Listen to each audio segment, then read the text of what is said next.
What is halal?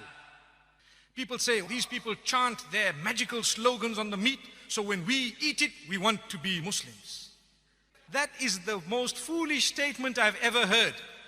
All the creatures have been given life by the Almighty. What gives me the right to take the life of a cow away? I don't have the right. So the Almighty says, well, under certain conditions, you may be granted permission to take that life away in a specific way.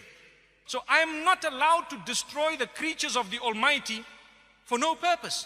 I cannot even destroy the ecosystem without purpose. If I want to cut trees down, I need to ask myself, why am I doing it? If there's no purpose for it, leave the tree. It has life of a different nature. You're a Muslim. You need to be at peace with everything else. But yes, if there is a need for firewood or there is a need to clear the path, I may say, in the name of the Almighty, the giver of the life, and I begin to cut that tree. So what about insects? Before you spray your mosquito repellent, that little sound that irritates you, before you spray your doom, you say, in the name of the Almighty, Bismillah, you spray your doom. What happened? They were doomed. But that was for a purpose. You don't just go and destroy. If a reptile is harming you, you may, by the name of the Almighty. You need to take His name because He's the giver of that life. Who are you to take it away?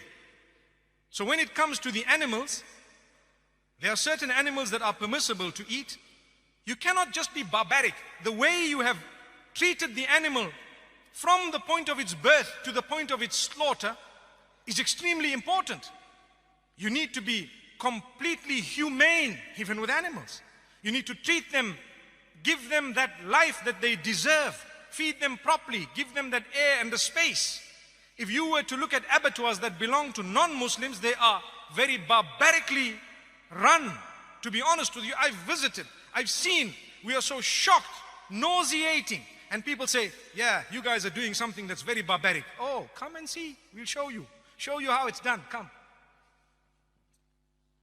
So now when we get to the cow, for example, or the sheep that has been fed properly, and it has not been force-fed and kept in a pen like the ducks of the world and the chickens that don't even grow feathers anymore because they are modified. Their sole purpose of being given life is to grow until they are killed brutally in order to be served on the table. Not halal. We don't want that. It must be accorded its life. It must be treated as a proper chicken. It must be treated as an animal, a bird, whatever it is. It must be fed properly. And at the same time, you bring it to the pen. You slaughter it in a way that it does not witness the others. And at the same time, such a sharp blade. And why is it that the throat is used? Because of the central nervous system. Powerful statement. Sometimes people hack these animals to death. People say, you need to stun these animals. Did you know that there is research that proves that stunning an animal actually creates greater pain than if you don't stun the animal? People say, how? Go and check. You're confusing the animal totally. You're killing it unconscious. What are you talking about? Amazing. If you were to get cut with a blade as you're shaving, you won't even know that you're cut until water goes on it. Why? The razor was very sharp, very sharp. So we are to use a sharp blade, quick slice. When I burn my fingers, what happens? A message goes from the sensory nerves to my brain, central nervous system. It says, you are hurt, lift your hand up. It happens within a split second. But if the central nervous system is ruptured from the jugulars, the pain, the message goes up, it gets stuck there because it cannot go up anymore. Blood system, bloodstream, out. So what happens? It numbs to a halt. That is halal. If you were to slice it, the message will not go from the bottom to the top, nor from the top to the bottom, because the jugulars are gone. Windpipe and food pipe. And you have to take the permission of the giver of that life when you are slaughtering it. If not, we don't want to eat that. You have stolen it from the property of God.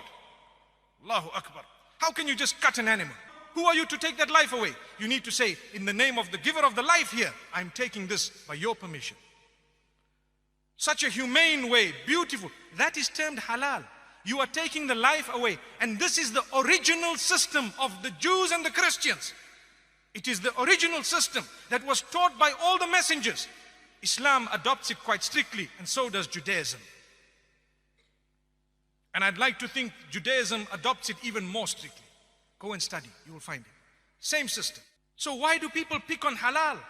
It in fact is the most humane way. In fact, it is the way of being protected from horse meat. Allah protect us, yes. And the supervisors will ensure that things are happening. They will tell you, we guarantee you that this thing was done properly. And guess what? It's not a horse, my brother. It is a privilege and honor to eat something that was slaughtered by the name of the giver of the life. To say, only for eating purposes, consumption, we took into consideration every rule that you have put. And we have actually fulfilled everything. So we hope we will now get the blessing of the food that we put into our mouths. If not, I'd rather eat the vegetables. May Allah protect us. Really.